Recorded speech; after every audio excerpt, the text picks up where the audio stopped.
Mumbai સેન્ટ્રલથી MD ડ્રગ્સનો જથ્થો લઈ train મારફતે સુરત શહેર આવનાર બે શખ્સોને સુરત શહેર ક્રાઇમ બ્રાન્ચે ઉધના રોડ નંબર 0 પરથી ₹2.71 લાખના 27.110 ગ્રામ એમડી ડ્રગ્સના જથ્થા સાથે ઝડપી પાડ્યા હતા।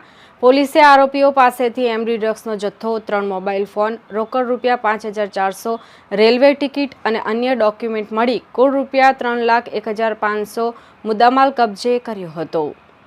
પોલીસે એમડી ડ્રગ્સનો જથ્થો આપનાર અને મંગાવનારને વોન્ટેડ જાહેર કર્યા હતા। પકડાયેલા આરોપીઓ શહેરમાં એમડી ડ્રગ્સનું છૂટકમાં વેચાણ કરતા હતા। ક્રાઇમ બ્રાન્ચ દ્વારા મળતી માહિતી મુજબ સુરત શહેર ક્રાઇમ બ્રાન્ચને બાતમી મળી હતી કે મુંબઈ બાંદ્રા ઉધના સ્પેશિયલ ટ્રેનથી ઉધના રેલવે સ્ટેશન ઉતરી બે શખ્સો મુંબઈથી એમડી ડ્રગ્સનો જથ્થો લઈ આવી સુરતમાં એમડી ડ્રગ્સનું છૂટકમાં વેચાણ કરનાર છે। જે મળેલ બાતમીના આધારે ક્રાઇમ બ્રાન્ચે ઉધના રેલવે સ્ટેશન નજીક રોડ નંબર 0 પર વોચ ગોઠવી હતી। દરમિયાન પોલીસે મુંબઈ સેન્ટ્રલથી એમડી ડ્રગ્સનો જથ્થો ટ્રેન મારફતે લઈને આરોપી જયદીપ ઉર્ફે જેડી છગનભાઈ પટેલ તથા જીગર સુધીરભાઈ સાવલિયાને ₹2,71,000ના 27.110 ગ્રામ એમડી ડ્રગ્સના જથ્થા સાથે ઝડપી પાડ્યા હતા।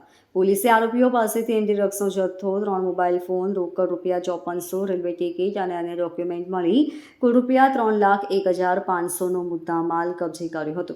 પોલીસ તપાસમાં પકડાયેલ બંને આરોપીઓ એમડી ડ્રગ્સનો જથ્થો મુંબઈ સેન્ટ્રલ ખાતે રહેતા રોહિત ઉર્ફે અલી શેખ પાસેથી લઈ આવ્યા હતા અને સુરતમાં તેઓ છૂટકમાં વેચાણ કરવાના હતા। આ ઉપરાંત અમુક એમડી ડ્રગ્સનો જથ્થો સુરતના મહેશ વાઘાણીએ મંગાવેલ હોવાથી તેને વેચાણથી આપવાના હતા।